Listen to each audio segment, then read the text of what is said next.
Okay, welcome to lecture 41 of our series on Mor Nevuchim, on the guide for the perplexed. We are in book 1, chapter 57, which in the Pines is page 132. For those that were with us the previous chapters, the Rambam is now building towards an understanding of how we can describe God, like what words, what language we can use. And he's made it really clear that we cannot use any attributes. We cannot describe God with any attributes, and that we spent a lot of time in the last few lectures, so I'm not going to go too deeply into it. However, when attributes are used, what they refer to is how God is experienced by us, but they're not an actual description of him. So now he's going to go deeper and deeper into this idea until he gets in chapter 58, which we will hopefully cover tonight, the beginning of his concept, which Maimonides is pretty much credited with the concept of negative attributes and how we can actually describe God by describing what he's not. In chapter 58, we're going to really get into that whole idea. So let's go. For chapter 57. The English translation of the next two chapters is really good, so I won't have to go into the Hebrew that much. So on the attributes, more obscure than what preceded. So Rambam is telling us, I'm getting a little deeper into this idea. We're getting deeper into the philosophy. So it is known that existence is an accident attaching to what exists. Remember, I translated accident as better a mikra, as a chance, a thing, a description. So if you say that something exists, right, then you're saying that that thing has a certain quality. That's the quality of existence, right? If I look at my computer exists. I exist. The table in front of me, so on, it exists. For this reason, it is, hold on one second. For this reason, it is something that is super added to the quiddity of what exists. Quiddity just means the quality, the nature of the thing itself. So when we talk about something has existence, you're describing something that exists. You're saying it has that attribute, which is existence. This is clear and necessary with regard to everything, the existence of which has a cause. So when you take something has a cause, something made it come to be. So let's look at, the table in front of me. It has a cause, right? Somebody in a factory took pieces of wood and made it into a table, and a guy chopped down a tree and made it into wood and sent it to the factory. Somehow the tree has a cause. It grew because a seed landed on the ground and sprouted and made a tree. So those are the causes that brought the table into existence, right? Hence, its existence is something that is super added to its quiddity. So in addition to the fact that there's a table, the table has a certain quality, which is that the table is, right? So we say that something exists to describe a physical phenomenon that you and I are familiar with. However, that only makes sense when you're talking about something that has a cause for its existence. As for that which has no cause for its existence, there's only God. God is an entity that nothing made him come about to be, right? So we can't really describe God as something that exists, right? Because existence only can refer, so God is the only one, may he be magnified and glorified, who is like that. For this is the meaning of our saying about him, may resulted that his existence is necessary. When we say that God must exist, when a philosopher says that, right, accordingly, what we mean is that it can't be that he doesn't exist. Now, he's going to make it a little bit more clear. So listen to the next few sentences, and it's going to turn into an idea that makes a lot of sense. Accordingly, his existence is identical with his essence and his true reality. The fact that God exists is not in addition to the fact, like if you look at the table that I described, in addition to the fact that the table has 4 legs and a top and is made of wood and it has a certain color and a certain strength, etc., another factor that it has is that the table exists. For God, it's not that way. His existence is one and the same as his essence and so on. Thus, his essence does not have an accident attaching to it when it exists. When we say that God exists, there's not an essence, plus that essence also exists, right? In which case his existence would be a notion that is superadded to it. For his existence is necessary always. It is not something that may come suddenly to him, nor an accident that may attain him.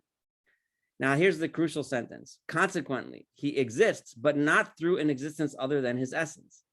And similar, so when we say that God exists, we don't mean the same thing that we mean when we say the table exists. We use the same term, but it means something completely different, right? So when we use that attribute, right, and we say that God has an attribute of existence, right, it doesn't mean the same thing that when we say that you and I, when we say that you and I exist, we say, oh, what does it mean that I exist? Well, it's because I take up this certain amount of space. I came to exist through the ways that a human being has come to exist, and so on and so forth, and all the various causes that make up me, right? However, when we say that about God, we mean something completely different. So we use a word that means something else, right? If we don't have a word to describe God's existence, but we use the word exists, even though that word doesn't mean the same thing that it means when we use it in our regular language. Similarly, when we say he lives, but not through life, God doesn't live a life the way you and I have life, right? We mean a certain thing when we refer to life, right? We refer to an animal has life, a rock doesn't have life. We mean something, right? However you want to define that. But when we say that God lives, we don't mean that. He is powerful, but not through power. When we say that God is powerful, he doesn't actually have power the way you and I mean that. He knows, but not through knowledge. So whenever we describe something of God, we do not mean the same thing that we mean when we're referring to other physical phenomenon. For all these attributes refer back to one notion in which there is no idea of multiplicity, as will be made clear. All of the attributes which we do describe God are really referring to the same thing, an essence of God that for which is all one, which we don't really have words in human language to describe.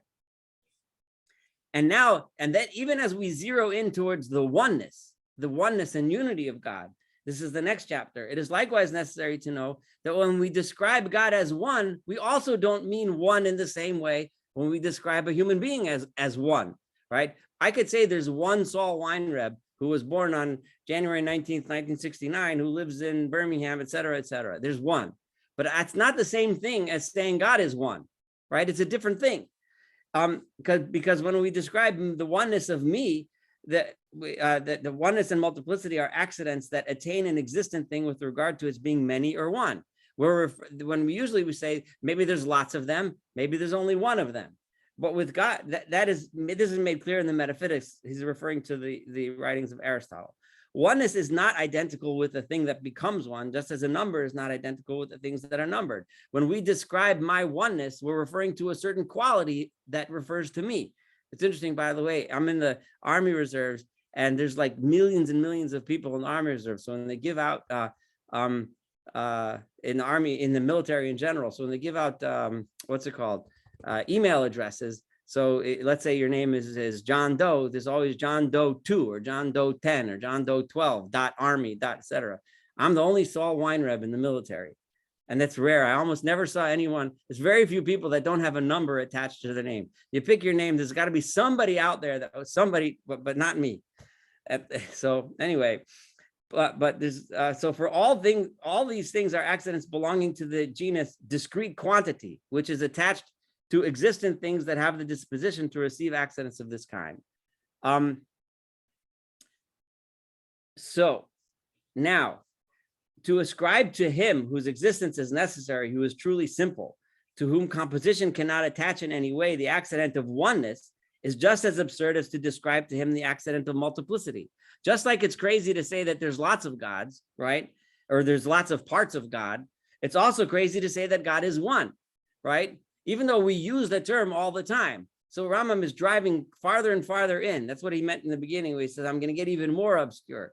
I told you that all the attributes don't really refer to anything. And even when I say that he's singular and one, that's also an attribute, which can't really refer to God, because oneness refers to something that you and I are familiar with. There's one microphone, there's one in front of me, there's one table, there's one glass of water, right? But God, when that can't mean anything when we refer to God. So I mean to say that oneness is not a notion that is super added to his essence, but that he is one, not through oneness. God is one, but not through the oneness that you and I are familiar with, but with something we're just using that term because it's the only term we have. So as we drive through and continue this idea, these subtle notions that very clearly elude the minds cannot be considered through the instrumentality of the customary words. Therefore, these ideas that I'm trying to express to you, you need to know that I can't really describe it to you by using the words that we're used to using to describe them, right? And this is the pinnacle, the end of this whole idea of using attributes to describe to God. I told you what it meant when the Torah used terms of attributes, that it means how we experience it. But no matter how deep down you drive, any word that we use to describe God isn't real. It doesn't really describe him, right? For the bounds of expression in all languages are very narrow indeed, because the entire idea of language is very limited. It's limited to describing phenomenon that can be described physically in a language that we understand, so that we cannot represent this notion to ourselves except through a certain looseness of expression. The only way we can do it is by saying this, I use this word which means something which is kind of similar, which sort of means something, right? Thus, when we wish to indicate that the deity is not many, we're trying to say that there aren't lots of deities. So we say, right, the one who makes a statement cannot say anything but he is one. The only word we have is to say that God is one, even though one and many are some of the subdivisions of quantity, even though one and many refer to quantity, and quantity has nothing to do with God. For this reason, we give the gist of the notion and give the mind the correct direction towards the true reality of the matter when we say one, but remember, not through oneness. And the same thing is when we say God is eternal, right? So when we think in our minds, when a child hears eternal, if the child's old enough to understand the meaning, the child thinks he means that God has been here for a long time before, and he's going to be here for a long time into the future, right? But when we say eternal, we speak loosely, as is, I'm sorry, I skipped a sentence. Eternal, in order to indicate that he has not come into being in time. What we really mean is that God, the entire notion of time has no relevance to a discussion of God. Time is a notion that only makes sense in our world that's full of motion, as Rambam explained earlier. For when we say eternal, we speak loosely, as is clear and manifest, since eternal can only be predicated of a thing to which time attaches. The actual word eternal could only refer to something that the concept of time is relevant. Now, time is an accident of motion that is attached to a body, right? And eternal is likewise something correlated. So for you're saying eternal is said with reference to the accident of time, similar to you saying long and short with reference to the other accident for a term of a line, right? So for with regard to all the things to which the accident time is not attached, it cannot be truly predicated that they are eternal or that they come into being in time, just as it cannot be predicated of sweetness, that it is crooked or straight. You can't describe, a sweetness by just using a term that's not relevant to it. So the same thing, you can't describe God by eternal because time is not relevant to it. And just as it cannot be predicated of sound, that it is salty or insipid. These things are not, all these ideas are not hidden from one who is trained to understand notions according to their true reality. So if you really think about it, if you're smart enough and educated enough to get it, you'll understand what I mean, Rambam is saying. I don't have to go even further into this, right? And has considered them with the apprehension that the intellect has of them. So don't think, so the song that some of us might have grown up with, God, Hashem is here, Hashem is there, Hashem is truly everywhere, up, down, down. So we think God is everywhere, meaning in space, right? Rambam doesn't have to keep on going and saying that. It doesn't mean, well, God is not there and there and there and there. The whole relevance, God is not relevant to space because it's not related to him. So we might describe him as if he's everywhere, but that's not an actual description, right? And you have to understand that. Now that you understand that, Rambam says in the last paragraph, now when you learn the Torah, when you read the words of the Torah, you get it. All the passages that you find in the scriptures in which it is predicated of him may be exalted, that he is the first and the last, right, are analogous to those in which it is predicated of him that he has an eye or an ear. Just like I demonstrated to you chapters back, that God doesn't have eyes and doesn't have ears. And when the Torah refers to his eyes and his ears, it means something else, right? It means that he perceives, right? The purpose of this is, so when it says the same thing, when God is Ani Rishon, Vani Acharon, I am the first and I am the last, it doesn't mean that he's eternal in actual time like you and I understand it. The purpose of this is to indicate that he may be exalted, is not subject to change, and that no notion is produced in him anew. it is not meant to indicate that God falls under time, so that there would be some analogy between him and that which is other than he and is in time, so that he would actually be the first and the last, meaning I'm the first, right? In other words, you could say, well, that guy, he was before me, but God is even before him. No, that's not what it means, right? Or it's similar to saying, well, that guy, he's really powerful, but God is even more powerful than him. It's not like God he's just the biggest guy around, who's the most powerful or the smartest guy around. The whole idea of power and smartness and being before or being afterwards is irrelevant to God, right? All these words as applied to him are according to the language of the sons of man, right? The Torah Dibra Kalashon B'nai Adam, that's the words of the rabbis that Rambam uses over and over again, right? That it's describing to us in the way we speak, because that's the way we speak. Similarly, when we say one, it also means that there is no equal, that we cannot compare anything to him, but it doesn't mean that the notion of oneness attaches. In other words, God is this entity and there's only one of them, right? Even that's not correct, because using the term one refers to God as a quantity, and that doesn't apply to him. Okay, so Rambam kind of drove this point into our head. So whenever we hear a description of God, right, we have to understand that it's not actually a description of God. That's it's just a word that we use that's not really a good word, but it's just the best that we have. And we need to understand that. Otherwise, we're going to come up with some very big philosophical mistakes. So that's the end of chapter 57. And chapter 58 is, and which we will do, is going to, with God's help, we will do it, is the beginning of how he says, okay, so now how can you describe God? And he goes into negative attributes. Before we do 58, I want to open the floor if there's any comments or questions on what we've done so far.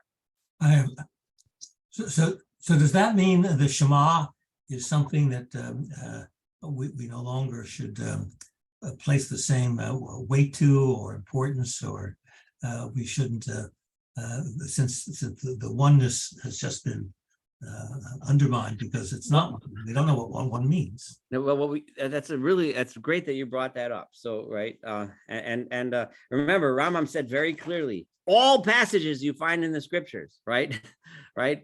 All that includes the Shema, where we say, hear, O Israel, right? God is, the Lord is a God, the Lord is one, right? That's like the Jewish declaration of faith, right? So God is one. So Rambam is going to tell you, what does it mean? Right? It doesn't mean one like you and I think one. You have to think this concept, right? You have to think that this is the best that our human language can do, right? Is we can say he's one, meaning that he's a unique entity that we cannot explain or understand. But we're about to start learning how we can try to understand. But that's the next chapter. But yeah, I'm glad you brought that up. But he means what he says. Every verse, you need to get this knocked into your head. Any other comments before we move on? Questions, complaints? Nothing. Okay, so here goes. Yeah, okay, I'd like to say I see like what you're trying to do and how difficult it is, and how obviously going into trying to discuss something like this the way that you do, you're going to have misunderstandings, and it takes some courage to still try to attack it anyway. And I'm proud of you and I love you for it, and I appreciate it. Thank you. Yeah, it is tough. It really is a challenge, because the language of the Torah, the Bible itself, confuses us, right? And it does it all the time. But we're driving farther and farther and deeper into these very important ideas. So let's hit chapter 58, and we're going to change tune a little bit, and we're going to introduce the idea of negative attributes now. And I know I've promised you 1,000 times, but we're about to finally do it. So here goes. More obscure than what preceded. So here's the Rambam introducing us. Now we're getting even deeper into my philosophy. Let's dig deeper. Only those of us that studied chapters 1 through 57 can now study chapter 58. Know that the description of God, may he be cherished and exalted, by means of negations is the correct description. Now, there's a few things that should be swimming in your mind. What do you mean negations? Negations sounds like it's almost insulting in a way, like you're minimizing God, like you're saying he's not this, he's not that, he's not this, he's not that, right? And people have brought that up in previous classes, but now we're going to let the Rambam himself show us that the opposite is true. So let's hear how that goes. A description that is not affected by an indulgence in facile language. When I describe God through negations, I don't have to use those words that don't really mean what they say, but we think they mean what they say, but they're human words and so on, but they don't really describe what they're actually trying to describe. When I use negative attributes, when I describe God through negations, that description, and it does not imply any deficiency. And don't think it means that God doesn't have certain things. It's not a deficiency with respect to God in general or in any particular mode. On the other, so if I use negations, then we actually are describing God. Now that's pretty powerful, because until now, Rambam has told us 1,000 million times how many ways we can't describe God. And now he's about to tell us that we can. So how does this work? On the other hand, if one describes him by means of affirmations, like we were talking about before, that I affirm that God is this or is that, one implies, as we have made clear, that he is associated with that which is not he, and implies a deficiency is him. Rambam is saying, I say the opposite. If I say that God is something, then all of a sudden, then you're actually making a deficiency, because you're describing him in a certain way, and you're saying, oh, he's that. Oh, that means he's not that, and he's not. So when you use the affirmations and you call him powerful, let's say you mean that he's the most powerful. All right, well, maybe in other universe, there's another God that's even more powerful. So you're making, once you leave that, you're leaving it open to actual deficiencies. I must make it clear to you in the first place. But now let me explain what I'm talking about. How negations are in a certain respect attributes. How when I describe God by saying what he's not, I'm actually describing what he is, and how they differ from the affirmative attributes, and why that's a different way of describing God than when I describe him by affirming certain things about him. After that, I shall make it clear to you that we have no way of describing him unless it be through negations and not otherwise. That if we really want to describe God, the only way to do it is through negations. But first, let me show you how negations are actually descriptions. How does that work? So first of all, and I kind of feel Rambam is kind of in the next paragraph or two, he's going to be drilling down to more specific, and you'll see what I mean in a second. I shall say accordingly that an attribute does not particularize any object of which it is predicated in such a way. I will translate this into normal English in a second, that it is not associated by virtue of that particular attribute with other things. What does that mean? When I describe something by an attribute, right? I don't necessarily make some object necessarily different from something else.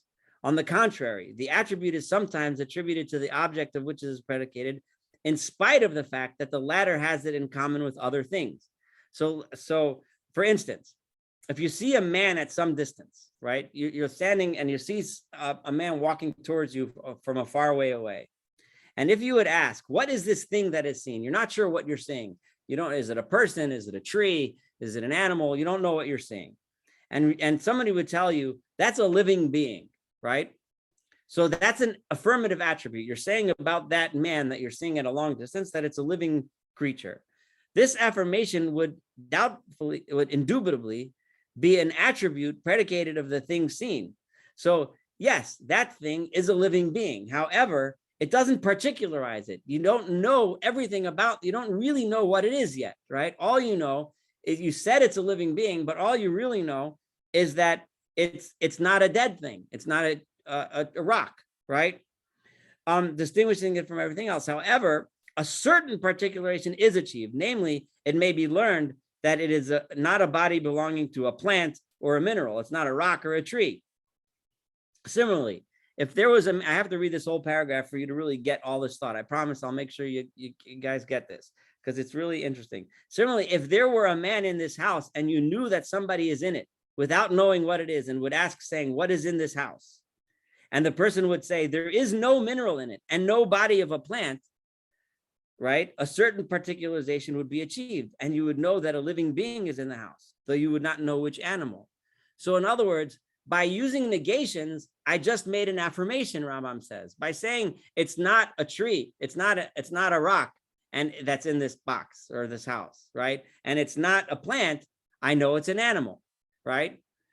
The same way as I told you about that thing in the distance, that it is a living being, right? I also know that it's not a plant and it's not a rock, right? But it's some sort of animal, some sort of living creature. So in other words, thus the attributes of negation have in this respect something in common with the attributes of affirmation. I accomplish the same thing with a different language, right? So right away you're thinking, okay, so then what difference does it make? Well, I'll tell you what difference does it make, Rambam says in a second. Thus the attribute, so for the former undoubtedly brings what's about some particularization. When I say that something is a living being, I'm particularizing it. I'm saying something specific about that thing, right? Even if the particularization due to them only exists in the exclusion of what has been negated. I'm sorry, if I use negation, I did drive closer to what it actually is, even though all I did was say what it isn't, right? So now as to the respect in which I'm on top of 135, in which the attributes of the negation differ. So now, they're exactly the same then. So why does it matter which way you describe? In Rambam's example, they were exactly the same. Well, Rambam now says, I'll tell you why they're different and why this is an important difference. Because the attributes of affirmation, even if they do not particularize, they indicate a part of the thing, the knowledge of which is sought. They tell you something about that. They tell you that that thing there that you're looking at is a live creature, right? So you're making the assumption that you know what it is to be live, you know what it is to be a creature, right? You described something about it, right? So that part being either a part of its substance or one of its accidents, either you described it's made of certain mineral or it's one of its accidents, one of the attributes that it has. It walks, it rolls, it jumps, whatever it does. Whereas the attributes of negation do not give us knowledge in any respect, whatever of the essence of the knowledge of which is sought. When I say that it's not a plant and it's not a mineral, I do know a little bit about what it is, but I haven't actually described to you anything about what it is. So I haven't made that mistake that we've talked about the last few chapters of describing God in a certain way and pretending to think that I know what God is like, right? So I've accomplished describing God without actually describing him. So, so now after this preface, now that I gave you that, now let's see, okay, so this all sounds well and good, but what use do I have? How does that spiritually benefit me to know this? It sounds like a good bunch of semantics about what it does. So let's see how this works and what this will mean to us.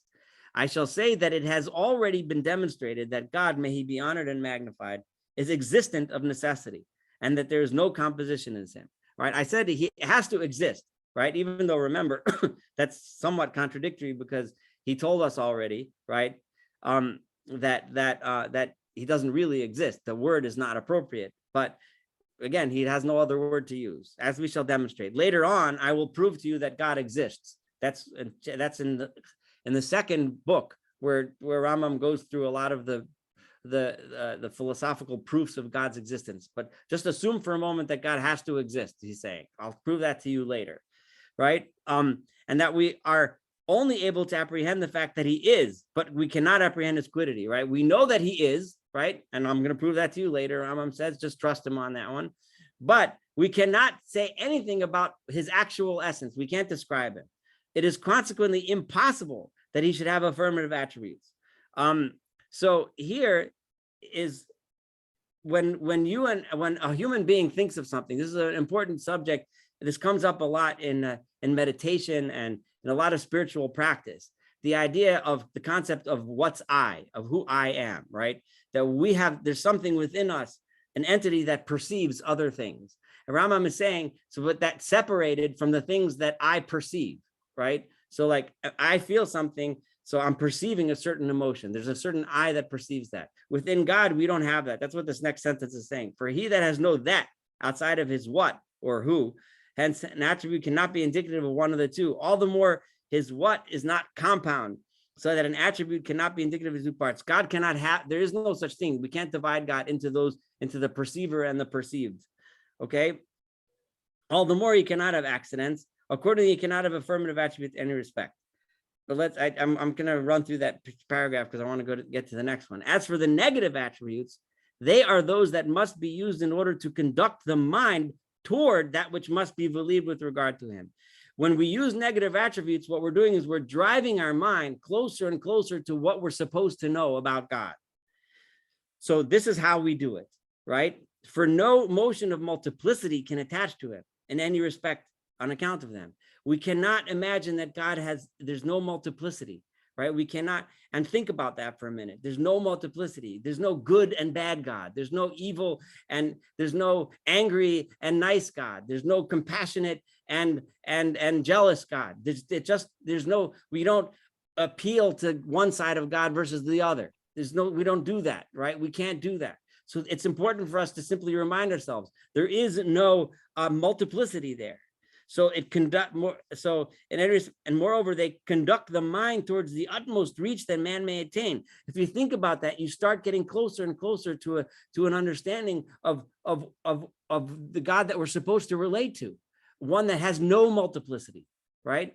I still haven't said anything about his oneness because I can't use that term, right? We're not here, at least.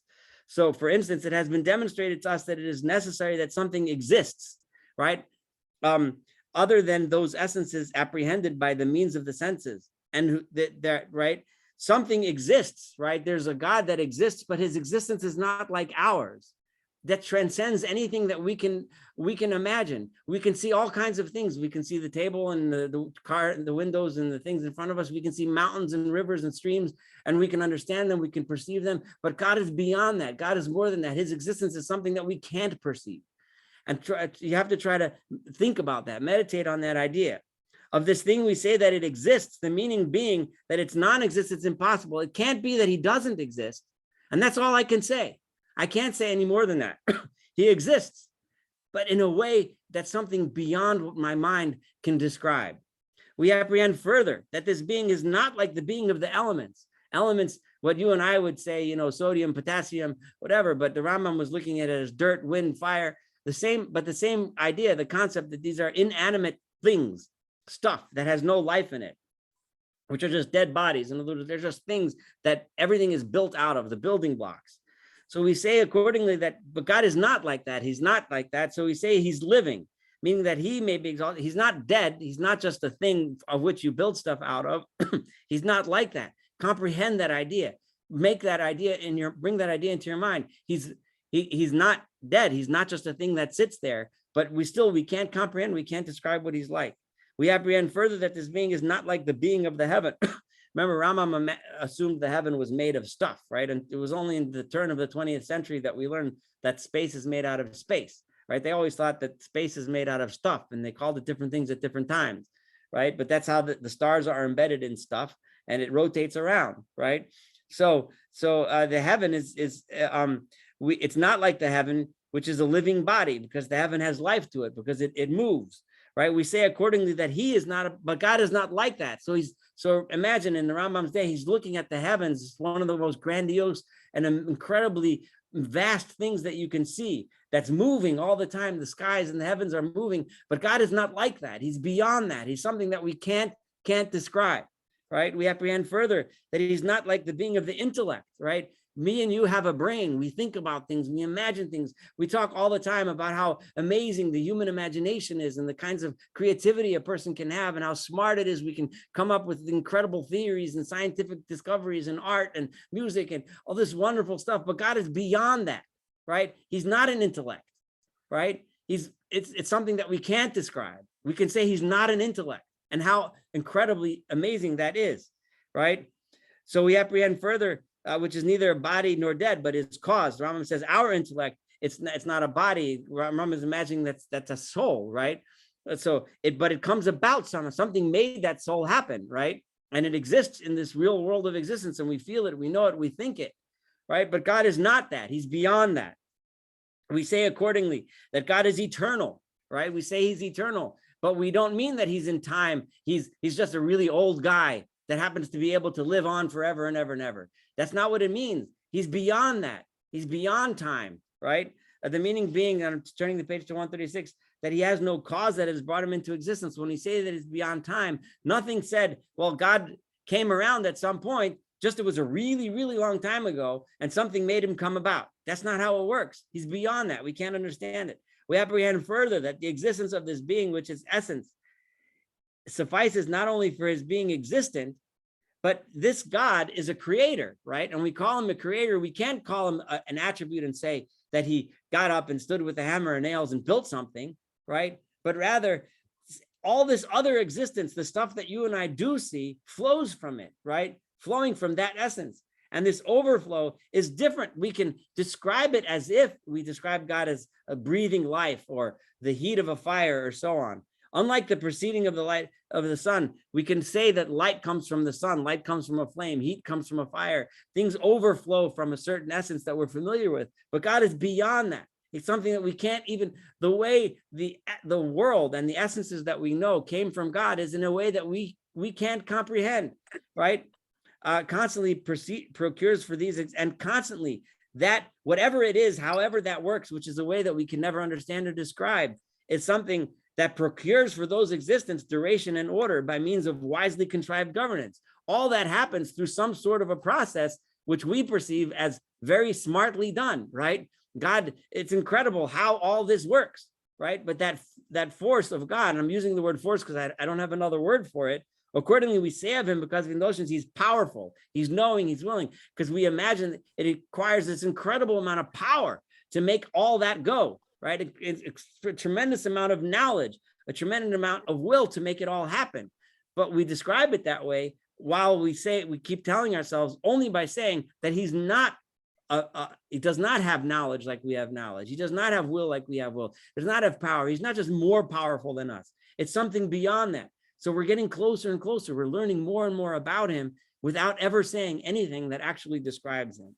The intention in ascribing these attributes to him is to signify that he has neither powerless nor ignorant nor inattentive nor negligent, that he doesn't have any of those stuff. We can't call him powerless. We can't call him powerful, right?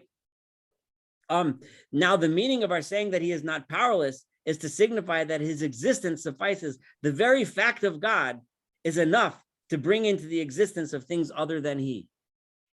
That's an incredibly strong thing, right? God brought all of what we see into existence without, in a way that we cannot comprehend, that we cannot describe.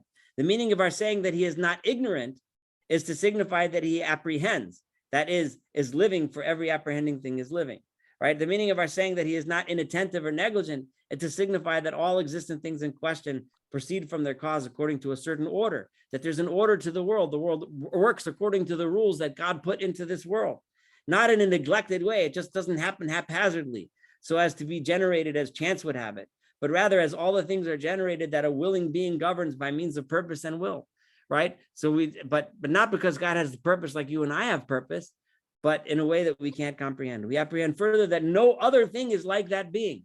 Nothing else is like that. Accordingly, our saying that he is one signifies the denial of multiplicity. So again, Rambam just brought us through an incredibly beautiful paragraph to show us that by saying he's not this, he's not this, he's not that, instead of saying the question that we had to ourselves, which was, how could we describe what he's not? By saying what he's not, you're degrading him, God forbid. You're saying that he doesn't, you're doing the opposite. You've just brought your mind and your heart closer to an entity which is so incredibly, there isn't even a word for it, beyond us, that we start getting to an understanding of what God is without ever describing what God is, because we can't. Now, it has thus become clear to you that every attribute that we predicate of him is an attribute of action, right? Meaning that it's something that we perceive God through his actions as a certain thing, even though it's not really meant to describe him. That's going back a couple chapters ago.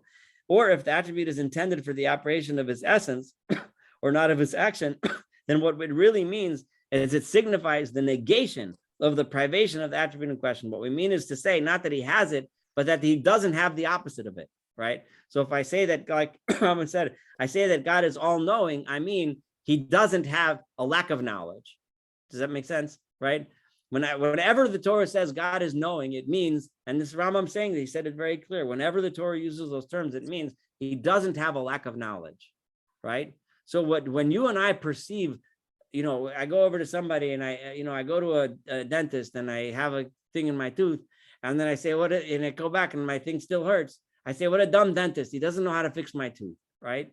So he doesn't have knowledge about what's wrong with my tooth, right? But about God, you can never say he has a lack of knowledge. So he doesn't have any lacks of knowledge. So whenever the Torah says he's knowledgeable, it doesn't really mean to describe him as knowledge the way you or I know it. It just means to say that he doesn't have lack of knowledge, right? Moreover, even those negations are not used with reference to or applied to him. Those negations aren't really referring to him, may be exalted, except from the following point of view, which you know. One sometimes denies with reference to a thing something that cannot fittingly exist in it. Thus we say of a wall that it doesn't have sight. Now you who read this treatise with speculative intent know that whereas this heaven, right, when we look up at the heaven, for example, is a moving body, right? Here Rambam is using science of his day, right? And which we have measured the cubits and inches. So the scientists for eons have always been, so in the Rambam's day, there were measurements and calculations of how large the heaven is, what's the distance between us and the stars, and so on. And they had calculations for that, and they thought they had it all figured out, right? And some of the calculations were incredibly accurate to measure certain things. But either way, but he's saying, but now we know the heaven has certain measurements and it moves, right? Because we see the stars move. And in regard to which we have moreover achieved knowledge of the dimension of certain of parts and most of its movements, right? Rambam is admitting here most of its movements. This is one of those places where people that analyze Rambam, there's a big question. People say, what did Rambam really think that he knew all science of his day, or did he understand that science can advance past what he knew? One of the proofs that he understood that science will advance past that is this thing. And we have achieved knowledge of most of its movements. Is a proof that Rambam understood that we still got a lot more to figure out. But there's other places where you get hints like that. Our intellects are quite incapable of apprehending its quiddity. We still can't describe the heaven. We don't know what it's actually made out of, right? Scientists tried to figure out what space is made out of. They called it an ether for a while until they finally realized it's made out of nothing. But Rambam is now assuming that it's made out of something, but we can't describe what it is. So what do we say when we describe the heaven? In spite of our knowing it has of necessity, it must have matter and form. Otherwise, how would it move, right? So its matter is not like that which is in us, but we know that it's different than what you and I are made out of. So for this reason, we are unable to predicate of it any attributes. The only thing we can say, except in terms of whose meaning is not completely understood. But we can't say we can't use means of affirmations that are understood. Accordingly, we say the heavens are not light or heavy, nor acted upon, and consequently not receptive to external impressions, that they have no taste, no smell. We make other negations. Rambam is using that example. We know the sky, the heavens are made of something. We just can't describe it. So we say it's different from the things that we are used to using. All this is due to our ignorance with regard to this matter. So if that's true regarding real entities, physical entities that we know exist, such as the heavens, we look up, we know they're there, and we know they're moving, we know they're made of something. What then should be the state of our intellects when they aspire to apprehend him with the capital H, who is without matter and is simple to the utmost degree of simplicity, him whose existence is necessary, him who has no cause, and to whom no notion attaches that is superadded to his essence, which is perfect. The meaning of its perfection being, as we have made clear, that all deficiencies are negated with, it can't be that he doesn't have this. It can't be that he doesn't have that. We who only apprehend the fact that he is, the only thing that we can understand is that God is, and that's it. That's all we can get. There is and remember, the proof that he is, we're going to get to later. There is accordingly an existent whom none of the existent things that he has brought into existence resemble, and who has nothing in common with them in any respect. In reference to whom there is no multiplicity or incapacity to bring into existence things other than he, whose relation to the world is that of a captain to his ship. Even this is not the true relation or correct likeness. For this likeness has been used in order to lead the mind towards the view that he governs the existent things. We only describe God in that way, right? We describe him as a captain of a ship. We describe him in these kind of ways in order to bring us closer, right? To lead the mind towards the view that he may be exalted, governs the existent things, right? The meaning of this being that he procures their existence and watches over their order as it ought to be watched over. This notion will be made clear more completely than it is here. The fact, we only describe God in these ways so that we know that somehow, in ways that we cannot comprehend or understand, this world has a purpose and a meaning. It has rules which are put in place, which make it run in a way because God wills it to be that way. And again, wills it not in the same way that you and I do, in ways that we cannot comprehend or understand. The interaction between God and his world, it exists, but it exists in ways that we cannot describe in words. Glory then to him who is such that so here Rambam takes us to the height. We who thought that we were gonna negate things from God so much that we're going to turn God into nothing. What we just did is we created an image in our mind of something that is so lofty, so great, so high. Glory then to him, Rambam says, who is such that when the intellects contemplate his essence, that when we start thinking about the greatness of God, their apprehension turns into incapacity. Our minds are blown into realizing that we can't get it, right? The height of knowledge is when we realize that we don't get it. It's incredibly powerful spiritual idea. So for those who think the Rambam is such a rationalist and lacks spirituality, they need to actually read it, right? And when they contemplate the proceeding of his actions from his will, and when they think about the things around us in the world, right, things that happen in the world that are coming from the will of God, their knowledge turns into ignorance. We realize that we can't get it. We'll never, ever, ever understand it. When we try to think, why does this happen? Why does that happen? When all of a sudden we think why, until we realize that we'll never, ever, ever, ever, ever understand it, ever. And if you think you can understand it, then you're just off base. You're wrong. So the lofty, this height of knowledge is ignorance when we realize how ignorant we really are. And when the tongues aspire, so this is the height of humility. The person that is so smart is the person that realizes that he really will never understand it. When all the tongues aspire to magnify him by means of attributive qualifications, when everybody is singing praises to God and how great and how great and how great he is, all eloquence turns into weariness and incapacity. All of those beautiful poems and things that are written about God, in the end, they're really just tired attempts at trying to describe something that we can't describe. There we have, we're going to continue going on in the idea of negative attributes, but the Rambam just introduced to us one of his most powerful philosophical ideas, and one which had repercussions throughout the minds and souls of religious thinkers from him on in. This is one of the things that makes Rambam one of the most famous religious philosophers of all time, was the idea that he just introduced us to. This chapter is like one of the greatest chapters ever written in the history of rationalist spirituality. This was taken by Thomas Aquinas and brought into Christianity, and it was taken by many thinkers, and it had its influence. It cannot possibly be overstated. Anyway, I'm going to stop here, and I'm going to open the door to questions and comments. And thank you for listening to this, one of the most beautiful philosophical writings of all time, in my humble opinion. But go ahead, the floor is open. You said before about the oneness. Rabbi Austin said that the way to explain B'Tselem to people nowadays is from the word shadow. When you see a man and a cat walking together, you can recognize which one is a man and which one is a cat. So, and in that way, we are created in Hashem's image. It doesn't mean that Hashem looks like a man, but that we are, like you said before, you're the only Saul Weinreb in the world. Even if there is another person in the military, with that there name, might be someone else. it can't, right? But even if there is another person with that name, it can't be that he was born on the same day that you were born, or in the same community, because so Hashem is not born, and again that's negation. Right. That there's only one. Yeah. Yeah, I have a Go problem.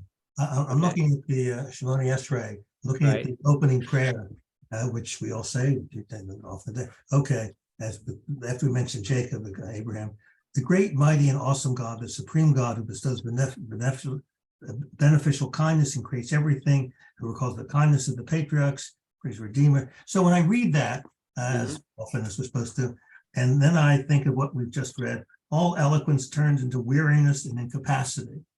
I mean, how do I reconcile what our sages have said we should open all our prayers with the reality that all of these terms, great, mighty, awesome, supreme God, bestows that they don't mean anything, right? It's meaningless. So I mean, the Rambam would explain that those kinds of terms, the things that we read, are designed, and he said this in the chapter, are designed to drive our minds closer and closer to an understanding of God. But we have to realize that when it gets us all the way to the end of the line, right, we'll realize that those words don't actually describe God, because nothing can, right? They're meant to take us away from.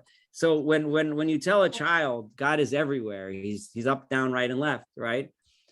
The child will think that God is there. I'll think if I point that way, God's there, and I point that way, he's there, right? And a child will be confused, trying to imagine how God can be everywhere at once, right? But you and I understand, right, that we only told the child that to bring them closer to the understanding that God isn't confined to a place, right? Right? We didn't really describe that God is everywhere, because that's impossible, because God, there's the concept of space isn't relevant when discussing God. But you use, so all the terms that we use in the prayers and the liturgy that you just read, right, are designed to bring our minds, as like bringing the minds of a child closer and closer, right? So we brought up some of the songs that we sing, the poem of the Anim Zemirot, right, where God is described in a very descriptive way. I'm sure that Rambam would not have approved of that poem, but assuming that would have been sung in the Rambam synagogue, the Rambam would have said it wasn't. It was written a couple hundred years later than the Rambam, so it doesn't. But if it was, it would be describing, bringing us closer and recognizing that God, when we describe him as beautiful, when you describe in any positive way, we're trying to say that he's more beautiful than any beauty that we see on this world, right? Until we get to the point of realizing that the concept of beauty is not a concept that applies. Or we say that he's eternal, right? Rambam said specifically, we mentioned throughout the liturgy often that God is eternal, right? And we need to know that it doesn't really mean that he's eternal, because he's above time. Eternal is still relevant only to someone to whom time is relevant. But we say that in order to say he's not like me and you, right? Because me and you we have an expiration date, right? He's not like anything we know. Even the planet itself has an expiration date, right? But God is beyond that. So we bring you closer towards that knowledge by using those descriptive words, even though those descriptive words are actually not true. Does that make sense? It makes sense. It makes it more difficult, I guess. It's so more difficult, and whether it solves our perplexity or not, or introduces perplexity where it wasn't. Yeah, it is. It's a challenge, but it's not meant to be easy. Rambam told us a million times, this book, these ideas are not meant to be simple, you know. But it's meant to try to lead us closer to the truth. The truth isn't always easy. Any other? Anyone wanted to say something else? Hi. Hi. Any other comments, questions? What? If not, we'll call this session to a close, and looking forward to continuing. Next time we have some really cool stuff. It's going to get in more. It's always going to be fun. So let's, I'm looking forward to next week. Everyone have a wonderful evening. Thank you for participating. Thank you. Bye. Thank you. All right. Thank you.